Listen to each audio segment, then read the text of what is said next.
செண்பகமே செண்பகமே தென்போதிகை சந்தனமே அது உதைக்குது பாடாம கரங்க.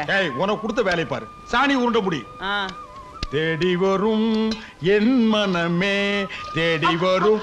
ஐயோ ஐயோ என்னங்க தண்ணி இப்படி ஊத்துறீங்க? ஏற்கனவே பால் தண்ணியா இருக்குன்னு எல்லா பொம்பளைங்களும் திட்டுறாளுங்க. நீங்க கொஞ்சம் தண்ணியை கம்மியா ஊத்துங்க. அடி போடி. கவர்மெண்ட் கொடுக்கிற பாக்கெட் பால்லயே அவன் இன்ஜெக்ஷன் வச்சு தண்ணி ஏத்துறான். நான் ஏதோ கொஞ்சம் கலந்தா அது உனக்கு பெருசா தெரியுதா?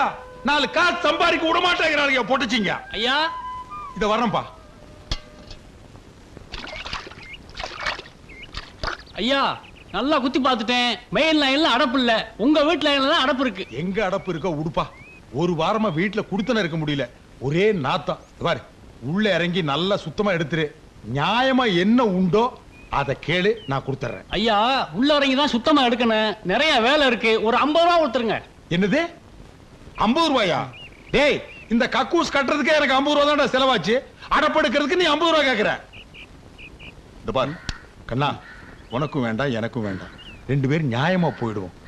ஒரு 2000 ரூபாய் கொடுத்துறேன். சந்தோஷமா வாங்கிட்டு வேலையை சுத்தமா முடிச்சு கொடுத்துரு. என்ன? ஓ நீ கொடுக்க 2000 ரூபாய்க்கு பொராட்டி கூட கொடுக்க மாட்டேன். பின்ன அடப்படுக்கிறதுக்கு வீட்டு இடம் எழுதி வைப்பாங்க. போடா போயா பஞ்ச பிசினாரி. காலங்காத்தால வந்து சேர்ந்த ஒரு சாவுகிறாய்க்கு. டேய் படுவா, சத்தங்கத்தம் போட்டீங்கன்னா உரிச்சு போடுவேன். நீ அடப்படுக்கலன்னா எங்களுக்கு அடப்படுக்க தெரியாதா? பெரிய கம்ப சுத்துற வேலை இது. என்ன மச்சி, கல்யாண வேலை ஜரூரா நடக்கிற மாதிரி இருக்கு. அப்ப இனிமே எங்களுக்கு கம்பெனி கொடுக்க மாட்டேன்னு சொல்லு.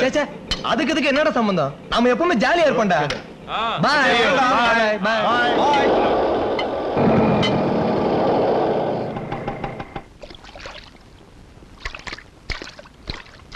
ஏன்பா உனக்கு எதுக்கு இதெல்லாம்? யாருக்கிட்டயாவது 5-10 கொடுத்தா வாரிட்டு போறான்.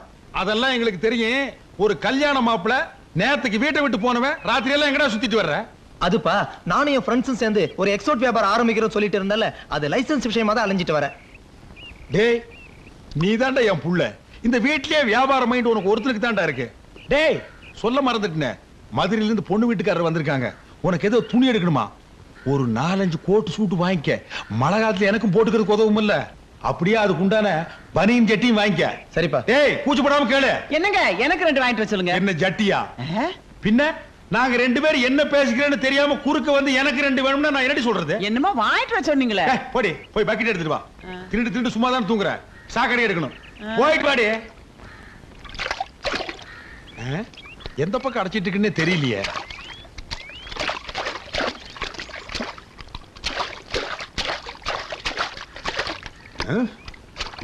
எந்த பக்கம் அடப்பு இருக்குன்னே தெரிய மாட்டேங்குது. நானும்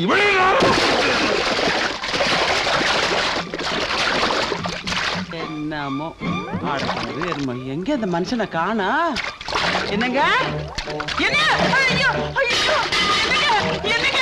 ஐயோ ஐயோ ஐயோ நான் என்ன பண்ணுவேன்? ஐயோ வாங்க வெளியில வந்துருங்க.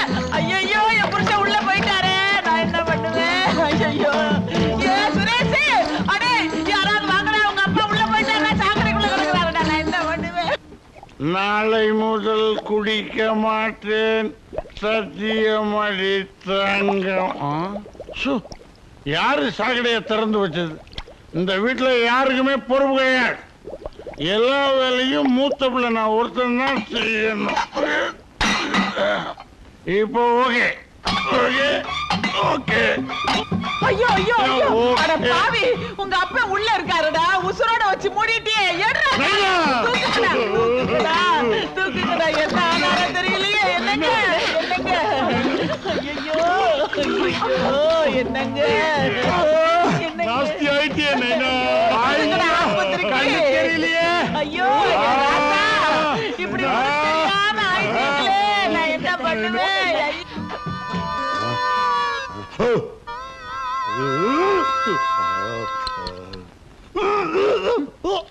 ஒரு 50 ரூபா கேட்டான். போகுதுன்னு கொடுத்து தொலைச்சிருக்கலாம். இப்ப டாக்டர் மருந்து அது இதுன்னு 500 ரூபாய் செலவாயிருச்சு. என்னது 500? ஏண்டி ஏதாவது கார்பரேஷன் ஆஸ்பத்திரிக்கு என்ன தூக்கிட்டு போயிருந்தா 5-10 போயிருக்கு. காசோட அருமை இந்த வீட்டுல யாருக்காவது தெரியுதா? அவசரமா அங்க தூக்கிட்டு போனதுனால தான் பொழைச்ச. இல்லைன்னா நட்டுக்கிட்டு இருப்பேன். நட்டுக்கிட்டு இருப்பனா? அப்புறம் என்ன சொன்னாரு டாக்டர்? ஊருப்பட்ட சாக்கடையை குடிச்சிட்டியான். பாதி கக்கூசு தான் வெளியில எடுத்திருக்காரு, மீதி பாதிய மூக்குல டூப்பு போட்டு எடுக்கணும்னு சொன்னாரு. என்னது மூக்குல டூப் போட்டா? அதான் வயிறு செப்டிக் டேங்க் மாதிரி இருக்கா? இந்தா முதல்ல இதை குடிச்சு தொலை. இது வேற என்ன ஆறுதுரா சாமி?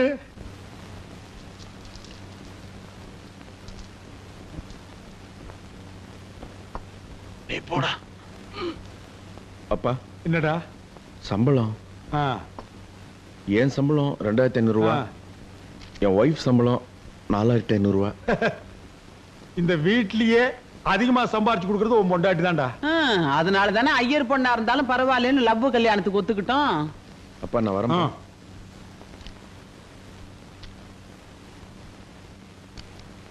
ஐயோ, அப்பா உங்க உடம்பு எப்படிப்பா இருக்கு? டாக்டர் என்னப்பா சொன்னாரு? டாக்டர் சொன்னது கம்பவுண்டர் சொன்னதெல்லாம் நான் அப்புறம் சொல்றேன். முதல்ல உன் சம்பளத்தை எடு. ஏன் கொண்டு இல்லையா? இதோ வச்சிருக்கேன்பா. கவரு பெருசா இருக்குது. இது என்னது? ஒத்த ரூபா. இது எவ்வளவு சம்பளம்? 56 ரூபா 75 பைசா. இது ஒரு சம்பளம், இதுக்கு ஒரு கவரு. வாங்கின சம்பளத்தை எல்லாம் குடிச்சுட்டு இப்படி 50-60 கொண்டு வந்து கொடுத்தா என்ன அர்த்தம்? நீ கொடுக்கிற காசை வச்சு உன் குழந்தைக்கு பால் வாங்கி கொடுக்க முடியுமா? உன்னை விட சின்ன பசங்க எல்லாம் 1000-2000 கொண்டு வந்து கொடுக்குறானுங்க. இது ஒரு சம்பளம் எடுத்து வந்து கையில் கொடுக்குறிய, உனக்கு வெக்கமா இல்ல? அப்பா 4 காசு அதிகமா கொடுக்கறதுனாலே அவங்களாம் ஒஸ்தி ஆயிட முடியாதுப்பா. நான் தான் உங்களுக்கு மூத்த புள்ள. நாளைக்கு உங்களுக்கு நல்லதோ கெட்டதோ எதுவா இருந்தாலும் நான் தான் செய்யணும். பார்த்தனே, எப்ப நான் உசுரோடு இருக்கும் போதே சாக்கடையில வச்சு மூண்ணியோ அப்பவே நான் புரிஞ்சுக்கிட்டேன். எனக்கு நல்லது கெட்டது எல்லாம் நீ தான் செய்ய வேண்டும். போ போ. என்ன இது பஸ் பாஸ் வாங்கணும், அதுக்கு 75 ரூபாய் வேணும். கொடுத்தது 56, கேட்கறது 75. இந்தா பொறுக்கிட்டு போ, பொறுக்கிட்டு போ. போ, சவகாசமே வேண்டாம் போ. உங்க ஹெல்த்த பாத்துக்கங்க. உன் ஹெல்த்த பாத்துக்கடா. முத நீ இவனை பத்தி அடி. இந்தாங்க. ஏன் கையில கொடுக்க மாட்டீங்களாக்கும்? என்ன உன் சம்பளத்துல 500 ரூபாய் கம்மியா இருக்கு? அடிக்கடி வயிற்று வலி வருதுன்னு விஜய் ஹாஸ்பிட்டல் போய் செக்அப் பண்ணேன். அது கொஞ்சம் செலவாயிடுச்சு. யார கேட்டு செலவு பண்ண? நான் ஒரு கல்யாணத்தை வச்சுட்டீங்க, எவ்வளவு கஷ்டப்படுறேன். காசோட அருமை இங்க யாருக்காவது தெரியுதா? அதென்ன விஜயா ஆஸ்பத்திரி? ஏன் ஒரு சின்ன ஆஸ்பத்திரி நீங்க செக் பண்ணிக்க மாட்டீங்களாக்கும்? இது என் சம்பளம். செலவு பண்றதுக்கு எனக்கு உரிமை இருக்கு. அதுக்கு யாரையும் கேட்க வேண்டிய அவசியம் இல்ல. பாத்தியாடி என்ன திமிரா பேசிட்டு போறான்னு? நான் தான் அப்பவே தலைப்பாட அடிச்சுக்கிட்டேனே. உங்க அக்கா பண்ண கட்டாதீங்க வாயாடின்னு. நீங்க தான் சொந்தம் சொந்தம்னு போய் விழுந்தீங்க. இப்ப அனுபவிங்க. பைத்தியக்காரிச்சா இருந்தாலும் நீ கரெக்டா தான் சொன்ன, நான் தான் கேட்கல. இவ விஷயத்துல எப்பவுமே கொஞ்சம் எச்சரிக்கையா தான் இருக்கணும் போல் இருக்கு.